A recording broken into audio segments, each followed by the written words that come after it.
Hello friends, പുതിയൊരു വീഡിയോയിലേക്ക് എല്ലാവർക്കും സ്വാഗതം. അങ്ങനെ എല്ലാവരും കാത്തിരുന്ന ആ ഒരു സുദിനം വന്നിരിക്കുകയാണ്.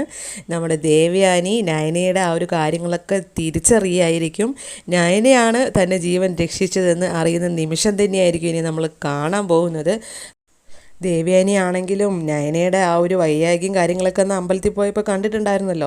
ആ സമയത്ത് സംശയങ്ങളൊക്കെ വെച്ച് ദേവയാനി തന്നെ അന്വേഷിച്ചിട്ട് ആ ഒരു ഉത്തരം കണ്ടുപിടിക്കുകയായിരിക്കും നയനയുടെ വൈയായികയുടെ കാരണം എന്താണെന്നുള്ളത്. ആ വൈയായികയ്ക്ക് കാരണം ഞാൻ തന്നെയാണ് എന്നുള്ള സത്യം ദേവയാനി തിരിച്ചറിയുന്നൊരു നിമിഷം തന്നെയാണ്.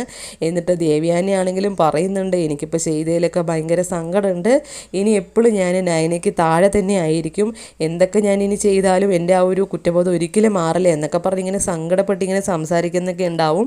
എന്നിട്ട് പിന്നെ നയനയെ വിളിച്ച് കൊണ്ടുപോകാൻ വേണ്ടിയിട്ട് നയനയുടെ വീട്ടിലേക്ക് വരുന്നതായിരിക്കും.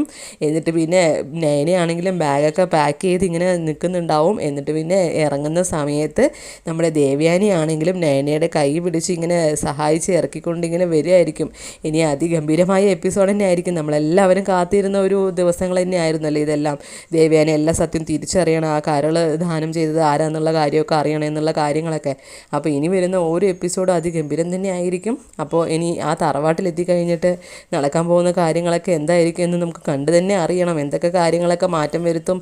കാരണം ഇത്രയും നാളാണെങ്കിലും ദേവയാനി നയനയ്ക്ക് എതിരായിരുന്നല്ലോ. ഇനി പക്ഷേ ഇനി അങ്ങനെയല്ലല്ലോ. അപ്പോൾ രണ്ടുപേരും കൂടി ചേർന്നുള്ള കാര്യങ്ങളൊക്കെ ആയിരിക്കും കാണാൻ പോകുന്നത്. നമ്മുടെ നയനയാണെങ്കിൽ ഏറെ ആഗ്രഹിച്ച കാര്യമായിരുന്നു ആദർശേട്ടൻ മലയ്ക്ക് പോയി വരുമ്പോഴത്തേക്കും എന്നെ എൻ്റെ അമ്മായിയമ്മ അംഗീകരിക്കണം, സ്നേഹിക്കണം എന്നുള്ള കാര്യമായിരുന്നു നമ്മുടെ നയനയുടെ ഏറ്റവും വലിയ ആഗ്രഹം അല്ലേ. അപ്പോൾ അത് ആ ഒരു ആഗ്രഹവും കാര്യങ്ങളെല്ലാം പോണിന്ന നിമിഷങ്ങൾ തന്നെയായിരിക്കും നമ്മളിനി പത്രമാറ്റിൽ കാണാൻ പോകുന്നത്. ഇത്രയും നാൾ ലാഗിങ്ങൊക്കെ ആയിരുന്നു. അപ്പോൾ ഇനി വരുന്ന ഓരോ എപ്പിസോഡും ഭയങ്കര ഇൻട്രസ്റ്റിംഗ് തന്നെ ആയിരിക്കും എന്നതിനെ നമ്മൾ പ്രതീക്ഷിക്കുന്നു. ഇനി വരുന്ന ഓരോ എപ്പിസോഡിൻ്റെ റിവ്യൂസിനും പ്രമോ വിശേഷങ്ങൾക്കും വേണ്ടിയിട്ട് ഈ ചാനൽ മറക്കാതെ ഒന്ന് സബ്സ്ക്രൈബ് ചെയ്ത് സപ്പോർട്ട് ചെയ്യണേ. Thank you for watching.